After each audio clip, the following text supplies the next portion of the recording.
농부이시다.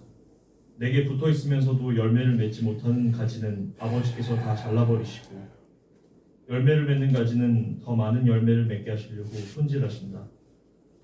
너희는 내가 말한 그 말로 말미암아 이미 깨끗하게 되었다. 내 안에 머물러 있어라. 그리하면 나도 너희 안에 머물러 있겠다. 가지가 포도나무에 붙어 있지 아니하면 스스로 열매를 맺을 수 없는 것과 같이 너희도 내 안에 머물러 있지 아니하면 열매를 맺을 수 없다. 나는 포도나무요 너희는 가지이다.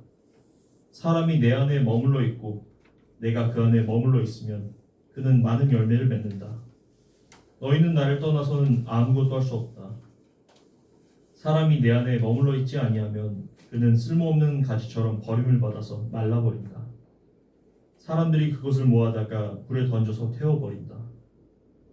너희가 내 안에 머물러 있고 내 말이 너희 안에 머물러 있으면 너희가 무엇을 구하든지 다 그대로 이루어질 것이다. 너희가 열매를 많이 맺어서 내 제자가 되면 이것으로 내 아버지께서 영광을 받으실 것이다.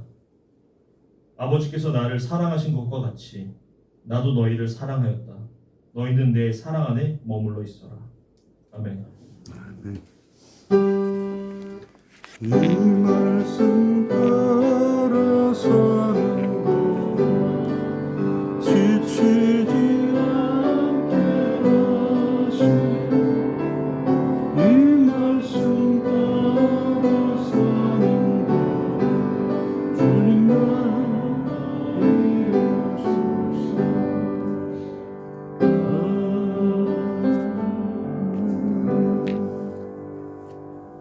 황희종 목사님 말씀 전해 주시겠습니다.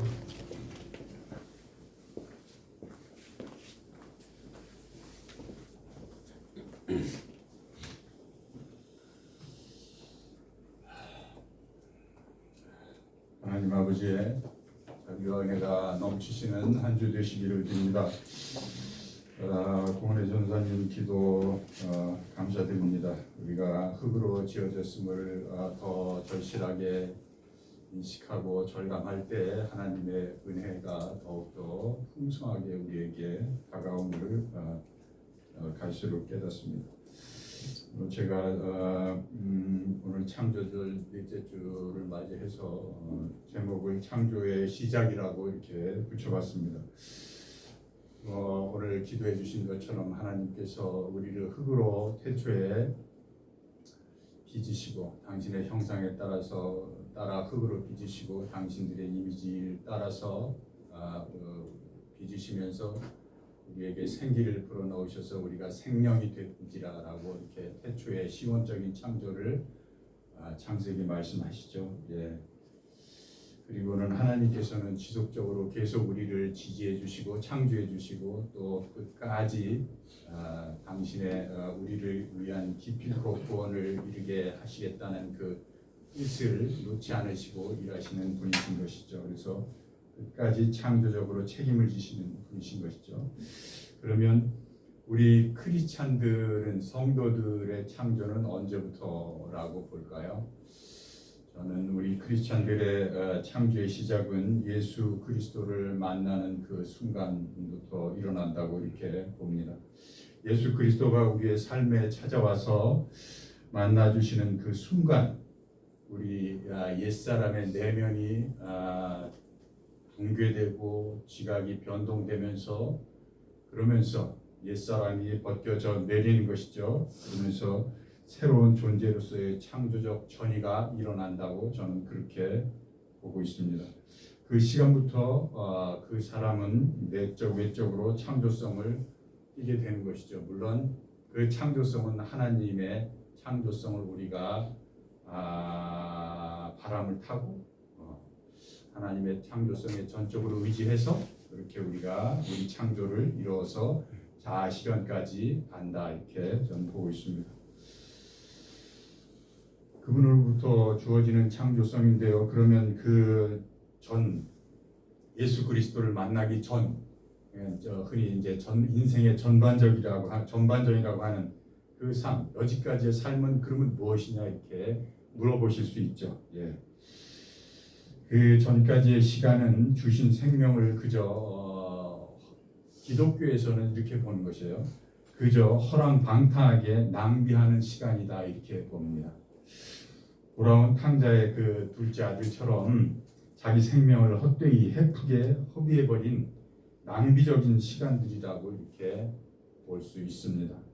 물론 창조주 하나님께서는 마음만 먹으시면 얼마든지 우리의 잃어버린 시간, 낭비적인 시간, 허비했던 시간을 또한 우리가 하나님께로 돌아선 그 사건을 계기로 하나님께서는 마음만 잡수시면 그 낭비적인 시간조차도 다시금 귀한 열매로 그렇게 만드실 수 있다는 것을 우리는 선한 열매로 활용하시고도 남는다는 것을 우리는 믿고 이 길을 걷는 것이죠.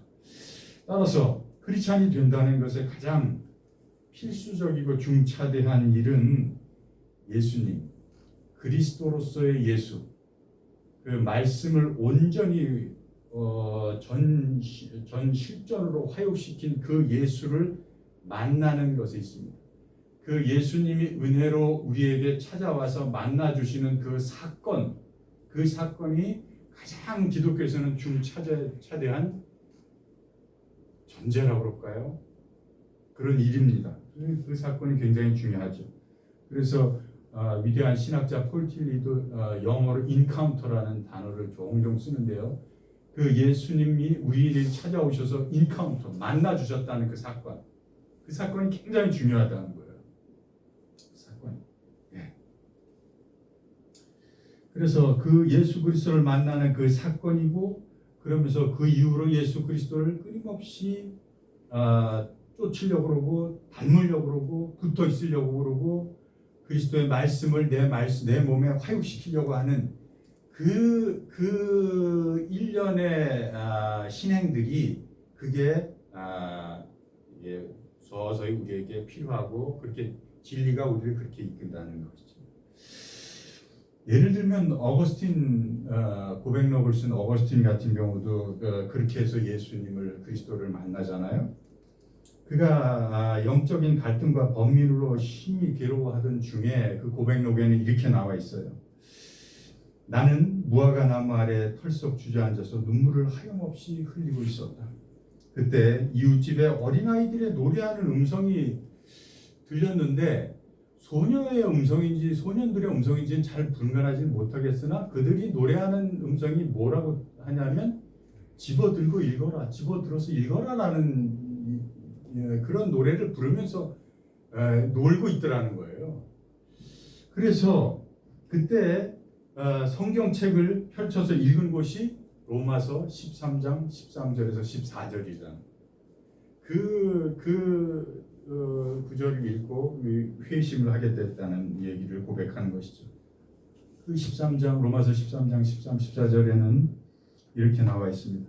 낮에와 같이 단정히 행하고 방탕함과 술 취하지 말며 음란과 호색하지 말며 쟁투와 시기하지 말고 오직 주 예수 그리스도로 옷 입고 정욕을 위하여 육신의 일을 도모하지 말라. 말씀은 자기의 형편의 상황에 맞게 하나님께서 이렇게 주시는 것이죠. 자기의 삶의 자리가 지금 현재 어디에 있는지에 따라서 하나님께서 적재적소에 그 말씀을 이렇게 우리에게 다가오시는 것이죠.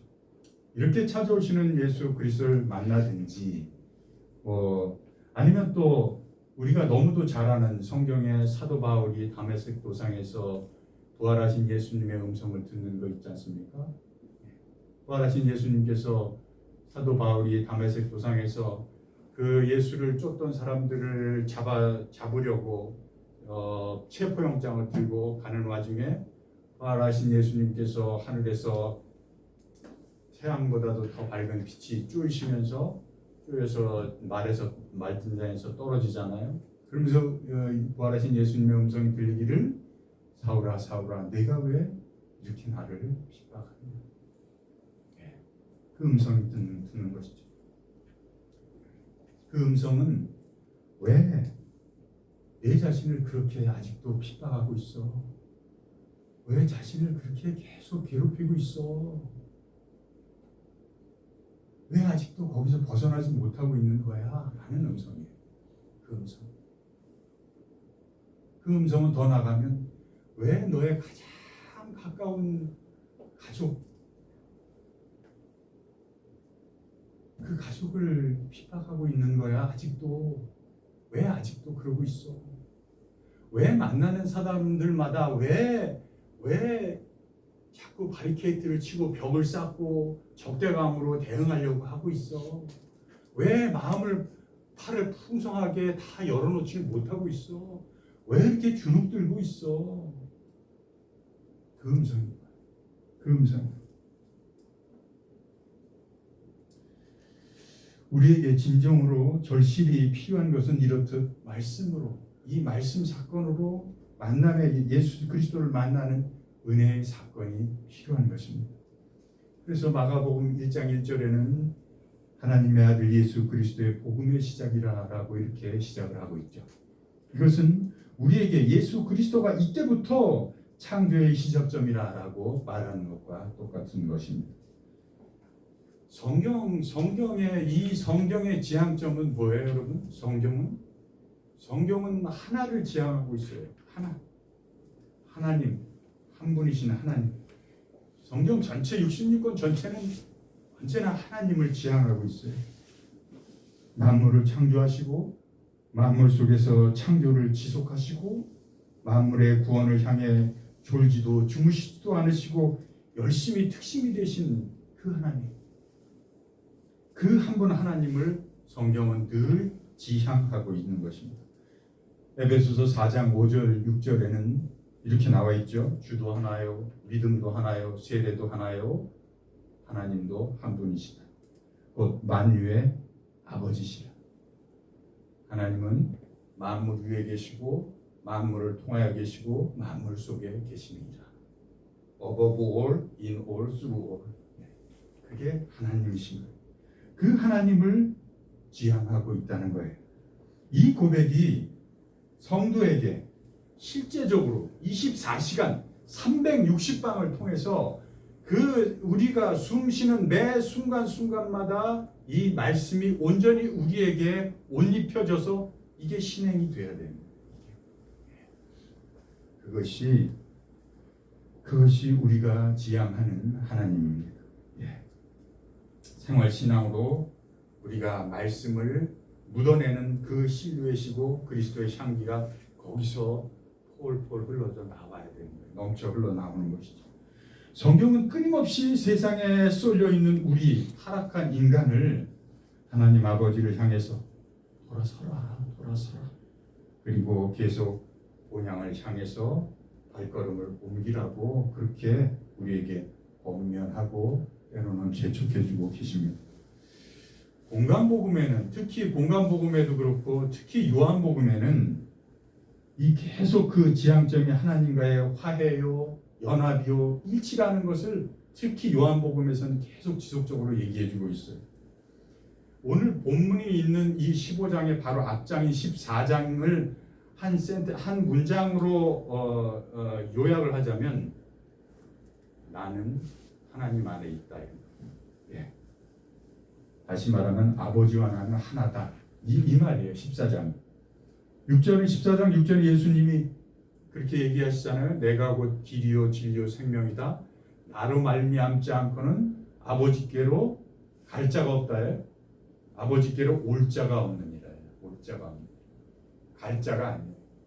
예수님께서는 철저하게 하나님과 한 몸이 되셔 하나를 이루셔서 그렇게 자기 선언을 하시는 거예요.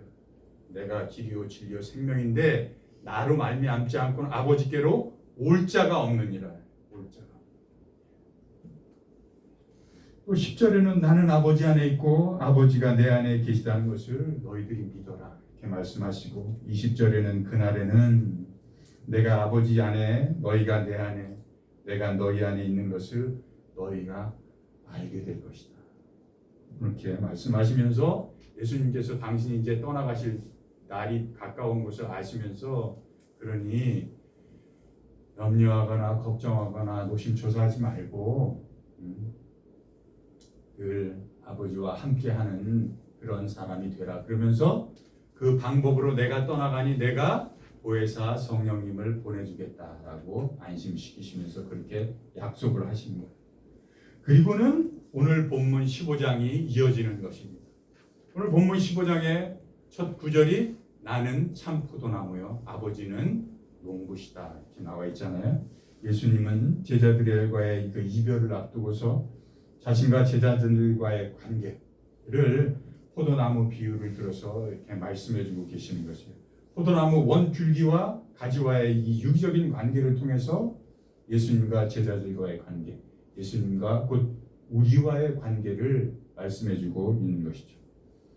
요즘 뭐 여러분들 TV 뉴스를 종종 보시면 아시겠지만 참된 그리스도, 이 그리스도와 단절된 인간의 군상이 어떤 모습인지 잘 보고 계십니까? 어떠세요? 네. 저는 너무도 잘 보고 있다고 생각하는데요. 국회, 법사위, 청문회 등에서 정말 오만방자하고 그 인간 공개적인 인간 기준 미달인 인간 실격을 선언하는 그런 인간 말종을 보고 있다 이렇게 저는 솔직하게 생각이 듭니다. 양심의 화인을 맞아가지고 죄가 뭔지 죄가 죄인지도 모르고 그냥 마비된 상태가 되는 거죠. 그것을 냉이라고 소경이라고 하고 절름발이라고 하고 지난주에 말씀드렸듯이 그렇게 손이 마르고 그런 중풍을 얻어맞은 그런 꼴이라는 거예요. 그게 성경은 그렇게 메타포로 그렇게 말하는 것입니다.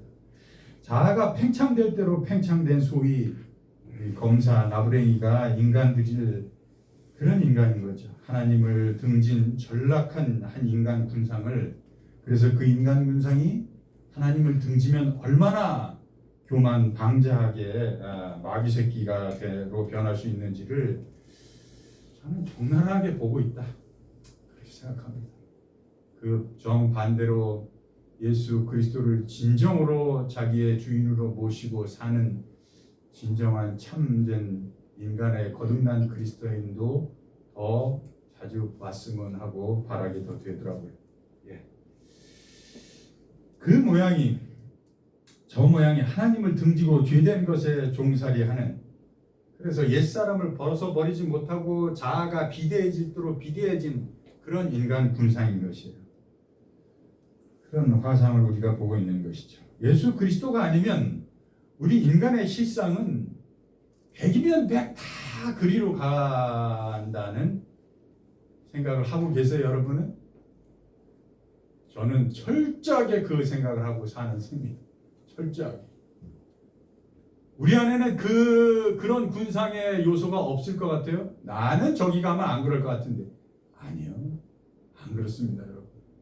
우리 아까 우리 공전사님 기도해 주신 대로 우리가 흙으로 빚어진 인간이라는 것을 처절하게 느끼면 느낄수록 얼마나 하나님의 그 위대하신 그 거룩하신 그 자비가 우리에게 어마어마한 은혜인지를 우리가 절절히 느낄 수밖에 없는, 그게 우리 인간 군상인 거예요. 우리 인간이 그렇습니다. 아닌 것 같습니까? 우리 내면엔 저들과 똑같은 교만과 탐욕과 방종과 무지와 그런 게 우리 안에 있습니다. 사실 성도들은 그것이 우리 인간이다, 인간 군상의 팩트다는 것을 철저하게 고백하는 사람들의 모임이 교회예요. 사실은 거기에 고꾸라진 사람들의 모임인 거예요. 거기에 고꾸라진 사람. 나는 포도나무요. 이 말은 요한복음에 나오는 예수님의 그 일곱 번의 자기 선언이라는 것 중에 한 맨 마지막 자기 선언에 속하는 것입니다. 이 에고 에임이라고 헬라어로 나오는 나는 곧 나다 이런 의미인 것이요. 이 자기 선언은 출애굽기 3장 14절에 하나님께서 위대한 광야에서 양치기로 시간을 담금질을 하고 있는 모세를 떨기나무에서 찾아오셔서 모세가 그러면 하나님 당신의 이름이 무엇입니까? 이렇게 물었을 때 하나님께서 자기 고백을 이렇게 하시는 거죠. 자기 이름, 자기 정체성을 물으시니까 하나님께서 I am that I am I am who I am. 나는 곧 나다. 이 말씀인 것이죠. 이 말씀에 이 자기 선언에 오늘 이 나는 곧 포도나무요라는 그리고 7번의 이 자기 선언이 그 하나님의 I am that I am의 심화 버전, 구체적인 현실 버전이라고 그렇게 이해하시면 더 좋을 것입니다. 좀 더 인격적이고 구체적인 생활 신앙 안으로 세부적으로 말씀이 육신이 되어서 인간으로 내려앉으신 그 버전, 그 버전이라고 보시면 됩니다. 요한복음에서 7번 이 자기 선언이 있는데요. 6장에 처음으로 예수님께서 나는 곧 생명의 떡이다라고 말씀하시면서 나를 먹고 마시는 자는 다시는 배고프지 않고 다시는 목마르지 않을 것이다. 그렇게 첫 자기 선언을 하시죠. 그리고 더 나아가서 8장에 나는 세상의 빛이다 라고 자기 선언을 두 번째로 하세요. 그러면서 나를 따르는 자는 어둠에 다니지 아니하고 생명의 빛을 얻을 것이다 라고 말씀하시죠. 그리고 더 나아가서 나는 지난주에 말했던 양의 문이다 라고 말씀하시고, 그래서 양의 문으로 통하는 자는 구원을 얻을 것이고 그로 들락날락하는 자는 꼴을 얻을 것이다 이렇게 말씀하시고, 그리고 또 더 나아가서 네 번째로 나는 선한 목자다라고 이렇게 자기 정체성의 선언을 하시는 거예요. 그러면서 선한 목자는 양으로 생명을 얻게 하고 더욱 풍성히 얻게 하려는 것이다 그렇게 말씀하시죠. 그리고 11장에 나와서 나는 부활이요 생명이다 라고 막달라 마리아에게 그렇게 말씀하시면서 자기 선언을 하시죠. 그러면서 나를 믿는 자는 죽어도 살겠고 살아서 믿는 자는 영원히 죽지 않으리라 라고 그렇게 말씀을 해주시는 것이죠. 그리고는 좀 전에 말씀드렸듯이 14장 6절에 나는 길이요 진리요 생명이다 라고 그러면서 나로 말미암지 않고는 아버지께로 올 자가 없느니라 라고 그렇게 말씀을 하시면서 자기 선언을 하시죠. 그리고 오늘 이 본문이 7번째 자기 선언이 되시는 거예요. 나는 곧 포도나무다. 예수님은 아버지는 농부요, 자신은 그분의 아들로서의 정체성을 확고하게 하면서 그 나무의 가지가 곧 제자들이 너희들이 그 가지다 라고 그렇게 말씀해주고 계시는 거예요. 그래서 그 가지 끝에는 주렁주렁 열매가 맺어야 된다. 열매가 맺어야 된다. 그런 거. 그래서 무릇 내게 붙어 있으면서도 열매를 맺지 못하는 가지는 아버지께서는 이를 잘라 버리시고 라고 이렇게 2절에 나와 있습니다. 여기서 열매를 맺지 못하는 가지는 그거는 열매를 맺지 못하면서도 하나님께 속해 있노라고 자부했던 당시 유대인들을 얘기하는 것이고, 오늘날의 명목상의 그리스도인 가라지 성도들을 얘기하는 것입니다. 그래서 2절 후반절에는 무릇 열매를 맺는 가지는 더 열매를 맺게 하여 그게 그렇게 하려 하여 내가 이를 깨끗게 하시느니라 라고 하는데, 이 깨끗게 하신다는 말은 전지를 얘기해요. 전지, 가지치게 해주신다. 여기서 열매란 어떤 의미예요? 열매란 성도의 영적 상태로서 생명과 사망, 선과 악 간의 이 선택, 행위, 판단 기준이 하나님의 말씀을 기준으로 해서 건강하게 잘 잡혀있는 상태, 그걸 열매라고 보셔도 됩니다. 즉 옛사람을 벗어버리고 새 사람으로 거듭남에 따라서 서서히 안과 밖으로 내외적으로 전인격적으로 나타나는 생명을 향한 아주 깊은 애정이라고 그럴까요? 애착이라고 그럴까요? 생명이면 껌뻑 죽는 그런 상태. 그래서 참 생명이 진선미로 풍성하게 실존할 수 있는, 그렇게 되려면 어떻게 해야 되는 거지라고 궁구하는 상태, 그 상태가 열매라고 보시면 됩니다. 그것을 성경에서는 성령의 9가지 열매라고 그렇게 이해하시면 돼요. 사랑과 희락과 화평과 오래 참음과 자비와 양선과 충성과 온유와 절제. 이것을 이 열매를 이루고자 하는 그 상태, 내가 기필코 그런 실존으로 살아보겠다 하는 상태, 그것이 예수 그리스도의 걸음을 뒤쫓는 상태구나라고 고백하고 순명하는 상태, 그 상태가 이 열매인 것입니다. 말씀드렸듯이 여기서 가지를 깨끗하게 하신다는 이 말은 더 풍성하고 창조적인 열매를 위해서 농부인 아버지께서 전지작업, 가지치기를 해주신다는 거예요. 가지치기. 우리는 신앙생활을 하면서 자주 옛 습성, 옛 허물, 옛 인간의 인력에 끌려서 자꾸 뭔가 성스럽게 거룩한 일, 그리고 하나님의 나라를 이루기 위해서 성실하게 살아보려고 하는데도 불구하고 때로는 자꾸 걸리죠. 자꾸 걸립니다.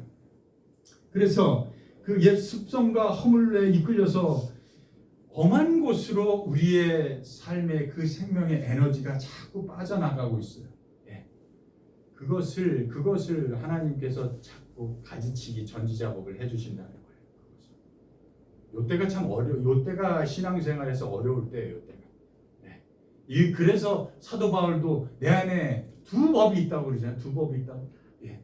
내 안에 하나님을 따라가려고는 그 신실함이 있는데 내 안에 또 다른 사망의 법이 또 나를 괴롭게 한다는 거야. 나를.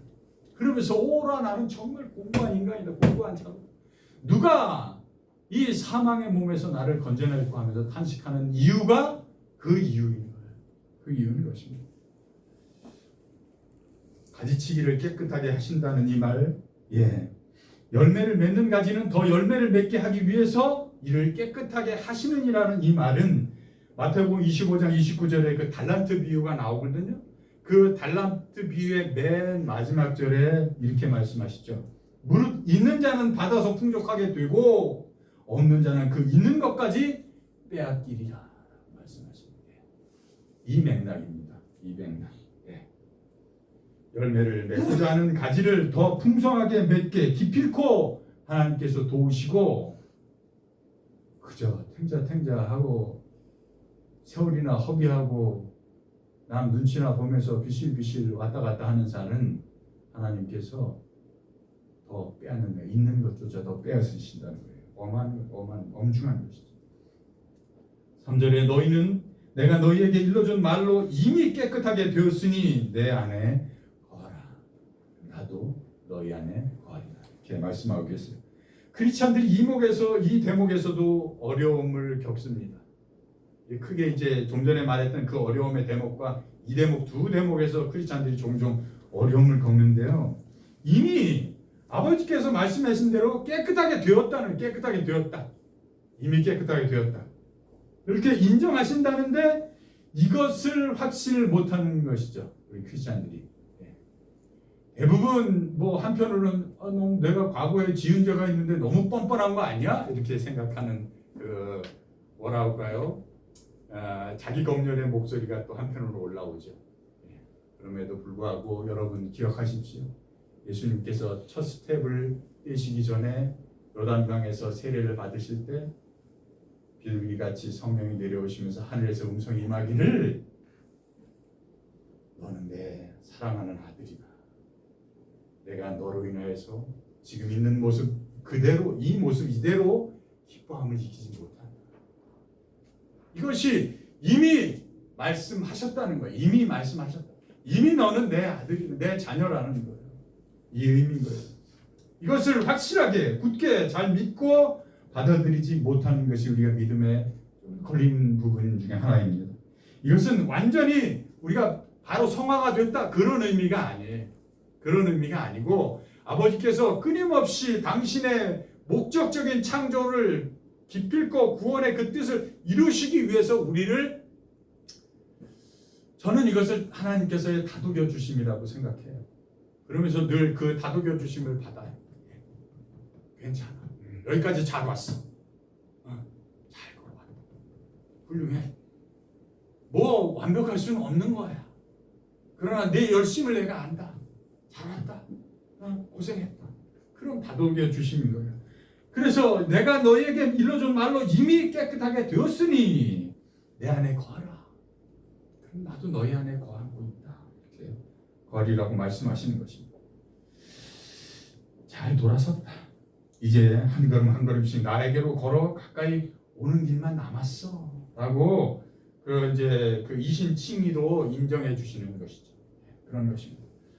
물론 이때 때때로 농부 하나님의 그 전지 작업이 들어옵니다. 이때도 또 다시 들어오죠. 예. 그래서 이때 또 믿음이 떨어지기도 하고 천주교적으로 얘기하면 냉담하기도 하고 낙심하기도 하고 자기 자신에 대해서 정말 자괴감을 느끼고 실망하기도 하고 믿음 생활이 그렇죠, 여러분. 예, 그렇습니다. 낭패를 보는 경우가 있습니다만 그래도 붙잡으십시오. 그래도 믿으십시오. 이 말씀밖에 드릴 게 없어요. 이 대목에서는. 이 대목에서는 그래도 자기 자신을 속에 하나님이 그리스도의 말씀이 내 안에 내주하신다는 것을 믿고 붙잡으시라는 이 말씀밖에 드리는 말씀이 없습니다. 에베소서 5장 26절에는 물로 씻고 말씀으로 깨끗하게 하사 거룩한 옷을 입히신다라고 이렇게 나와 있습니다. 이것이 우리 여러분들의 여정인 것이에요. 말씀을 붙들라는 여정. 주님의 말씀은 깨끗하게 하실 뿐 아니라 서서히 여러분들에게 거룩의 옷을 입히신다는 것입니다. 4절에 내 안에 거하라. 나도 너희 안에 거하리라. 이렇게 말씀하시죠. 우리 성도와 그리스도와의 신비적인 연합의 관계란 우리가 신앙생활을 하면서 우리가 예수님을 모신다, 그리스도를 모신다, 이제는 내가 사는 것이 아니요 예수 그리스도가 내 안에 사는 것이라는 그 고백으로 신비적으로 우리가 예수 그리스도와 함께 연합하는 이 신비의 관계는 다분히 조건부적인 부분이 있고 또 의지적인 명령이면서도 그러면서 상호 내주 상호 침투, 상호 교호적인 관계로 그렇게 되어갑니다. 너희가 내 안에 있으면 나도 너희 안에 있겠다는 이 조건적이면서도 내가 말씀으로 이미 너희 안에 틀림없이 있는 것과 같이 너희도 반드시 내 안에 거하려는 작은 의지를 보여라. 작은 의지를 보여라. 그렇게 권면하시면서 재촉하시기도 하시고 명령하시기도 하시는 것이에요. 그리고 근본적인 면에서 예수 그리스도가 먼저 은혜로 우리를 찾아오심이 그게 선행이지만 그게 선행되는 거예요. 먼저 찾아와 주시는 거예요. 은혜로. 그게 선행이지만 성도로서 믿음의 반응이 믿음의 응답이 필수적인 상호 내주의 관계로 나아가며 비로소 예수 그리스도와 일치를 이루는 그 상태를 신비적인 그리스도와 연합의 상태라고 보는 것입니다. 5절에 나는 포도나무요 너희는 가지니 저가 내 안에 내가 저 안에 있으면 그는 많은 열매를 맺나니 나를 떠나서는 너희가 아무것도 할 수 없습니다. 인간의 타락한 본성과 상처와 탐욕과 교만은 웬만한 이런 수양이나 요가나 참선이나 무슨 용맹 정진 면벽 수양을 하면서 그렇게 해서 된다고 저는 보지 않습니다. 제가 그렇게 해서 된다고 봤으면 이 길을 못 걷죠. 온갖 금욕적인 노력이나 오차투지 이런 것으로 바로 잡혀지지 않는 게 우리 인간의 타락한 본성인 거예요. 그래서 예수님을 정말 좋아하게 된 사람, 예수님을 정말 사랑하게 된 사람은 이 엄중한 인간 종이 지닌 이 부인할 수 없는, 부정할 수 없는 팩트, 이 사실, 이 인간 실상, 이 사실을 자기 체험적으로 경험으로 얻은 사람들이에요. 경험으로 이 사실. 인간은 그래서 고쳐지는 종이 아니다. 인간. 나는 그래서 개가천선될 종이 아니다는 거예요. 이것을 자기 체험적으로 경험으로 깨달아서 절절히 알고 예수 그리스도를 따르게 된 사람들이 예수 그리스도를 진정으로 좋아하는 사람들이에요. 그저 남들 믿으니 쫄래쫄래 따라가면서 남들이 친구가 강남 가니 나도 강남 가 식으로 이렇게 따라가는 그런 자세로 이 길은 기쁨이 없어요. 오히려 괴로움만 더할 뿐인 것이죠. 그래서 이는 도덕적이고 윤리적이고 뭐 종교적인 그 어떤 노력보다도 더 예수님과의 일치된 포도나무의 가지로서 꼭 붙어있는 상태. 예. 그것을 요즘은 꼭 붙어있는 상태를 뭐 껌딱지라고 그러대요. 껌딱지. 예수 그리스도의 껌딱지 상태. 예. 그 상태가 돼야 되는 거예요. 그 상태가 진정으로 될 때 자유함과 기쁨과 평안을 누릴 줄 아는 사람들인 거예요. 그 안에서 비로소 예수 그리스도 안에서 껌딱지가 되어서 그 안에서 비로소 자유함이 느껴지고 기쁨이 조의가 느껴지고 그리고 생명이 저절로 풍성해지고 내가 온전히 관심 갖는 것이 생명의 창발을 관심 갖는 다른 거에 관심 갖지 않아요. 생과 사가 여기서 바뀌는 거예요. 선과 악이 여기서 판가름 나는 거예요. 생명이냐 죽음이냐가 늘 여기서 칼같이 판명이 나는 거예요. 이 경계선상에서 늘 살얼음을 걷듯이 크리스찬들은 이 경계선상에 있는 것입니다. 예. 옛사람인 그의 전 존재가 파괴되고 다시 재건되는 새 창조되는 사건이 여기서 일어나는 것입니다. 따라서 파괴는 여러분 창조의 전제 조건인 것이죠. 크리스찬의 파괴는 자기 옛사람의 파괴는 새로운 제2의 아담인 예수 그리스도로 전이되기 위한 생명적인 전이를 위한 전제 조건인 것이죠. 예. 또한 예수 그리스도와의 이 사건적인 만남으로서 붙어 있는 것은 그것은 파괴의 전제 조건이 되는 것이죠. 예. 뭐 신앙이 이렇게 전제 조건적인 건 아닙니다만 우리의 인생의 신앙 여정이 그렇다는 것입니다. 그러므로 예수 그리스도의 나무에 꼭 붙어 있는 가지로 그렇게 있음으로써 그에게는 늘 한쪽에는 파괴가 한쪽에는 생산적인 창조가 이루어지는 우리는 그런 전장의 상태가 우리 안에 있는 거예요. 우리 안에 늘 두 가지 마음이 갈등하는 것이지. 거기서 여러분들이 말씀에 입각하여 말씀에 의지하여 제가 선택하겠사옵니다 라고 늘 선을 상여 선인으로 선한 하나님을 선택하는 것입니다.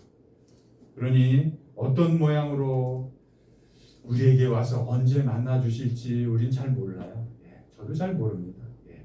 그러나 여러분 말씀 속에서 주시는 말씀을 꼭 붙잡고 자기의 실존과 씨름하는 절실한 간절함이 우리에게 요구되는 것입니다. 이것은 성품을 바꾸거나 뭐 개량하거나 재능 차원의 문제가 아니고 유일해적인 새 생명을 얻느냐 못 얻느냐라는 그런 문제인 거예요. 그런 문제입니다. 기도하시겠습니다. 참 좋으신 하나님 아버지, 우리를 불쌍히 여기시고 단 한수면을 살아도 참된 자유함을 누리며 풍성히 사는 길은 예수 그리스도에 접붙여 사는 것이 길임을 우리가 깨닫고 그것에 승복하고 납득하고 항복하는 은혜를 베풀어 주옵소서. 그리하여 남은 후반전이 사랑과 희락과 화평과 온유와 절제와 인내와 충성으로 풍성한 걸음걸음들 다 가게 축복하여 주시옵소서. 우리는 아버지의 당신의 사랑하는 자녀들이옵니다. 예수 그리스도의 이름으로 기도합니다. 아멘.